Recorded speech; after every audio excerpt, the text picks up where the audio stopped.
আমার বয়ফ্রেন্ডের বাড়ি অন্ডালে। আমার বয়ফ্রেন্ডের সাথে আমার ব্রেকআপ হয়ে গেছে। আমার বয়ফ্রেন্ড আমাকে টাকার জন্য ছেড়ে দিয়েছে। আর আমি যাই কথা বলি সেগুলো বালের কথা বলি। আর আমি কান্না করলে সেগুলো হচ্ছে নাটক আর ন্যাকামো কান্না। আর আমি অন্ডালে গিয়েছিলাম নাটক করার জন্য। এসব কমেন্টই কিছু মানুষ আমাকে করেছে। সেদিন অন্ডালে কি করতে গিয়েছিলাম, কেন গিয়েছিলাম, কেন কান্না করছিলাম, কি এমন হয়েছিল সেটাই তোমাদের সাথে শেয়ার করছি এই ভিডিওর মাধ্যমে। তো ভিডিওটা প্রথম থেকে শেষ অবধি দেখতে থাকো।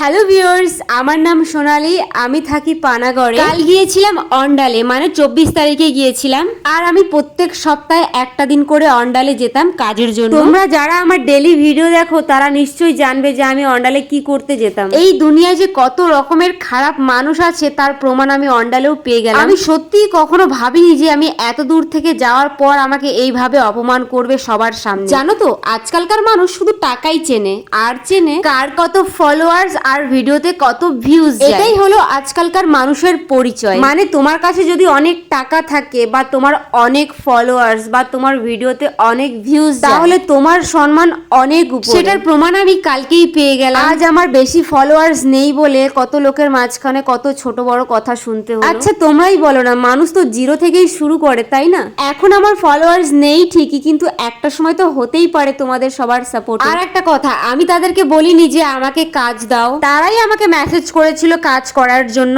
আমি কাজ করব কিনা। তখন আমার যা ফলোয়ার্স ছিল এখনো তাই আছে। তো সেই ফলোয়ার্স দেখেই তারা আমাকে মেসেজ করেছিল তুমি তো ভিডিও বানাও, আমাদের দোকানের হয়ে তুমি কি কাজ করবে। তাদের কথা শুনে তাদের দোকানের কয়েকটা ভিডিও আমি দেখলাম। ভিডিও দেখে তারপরে আমি রাজি হই কাজ করার জন্য। 1 মাস কাজ করার পর পেমেন্ট তো ঠিক মতন পেলামই না, অথচ অনেক উল্টোপাল্টা কথা শুনিয়ে দিল। যাই হোক, কাজ একটা যাবে একটা আসবে, কিন্তু এইভাবে ভিউজ বা ফলোয়ার্স নিয়ে অপমানটা না করলেই পারতো। ছাড়ো, বাদ দাও, যা হয়েছে হয়েছে। অন্ডাল থেকে বেরিয়ে আমি দুর্গাপুরে এসেছিলাম কয়েকটা ভিডিও শুট করার জন্য জাংশন মলে আমার একটা বন্ধুর সাথে। ওর সাথে কয়েকটা ভিডিও শুট করে আমি চলে আসি দুর্গাপুর স্টেশনে। স্টেশনে এসে আমি একটা কুরকুরের প্যাকেট কিনে নিই, কারণ সকাল থেকে কিছু খাওয়া হয়নি, বাড়ি থেকে না খেয়ে বেরিয়ে। যাই হোক, বাড়ি ফিরতে ফিরতে প্রায় 6:45 বেজেই গেছিল। যাই হোক, অনেকদিন পর ভিডিওতে ভয়েস দিচ্ছি, তাই একটু প্রবলেম হয়তো হতে পারে, তোমরা একটু অ্যাডজাস্ট করে নিও।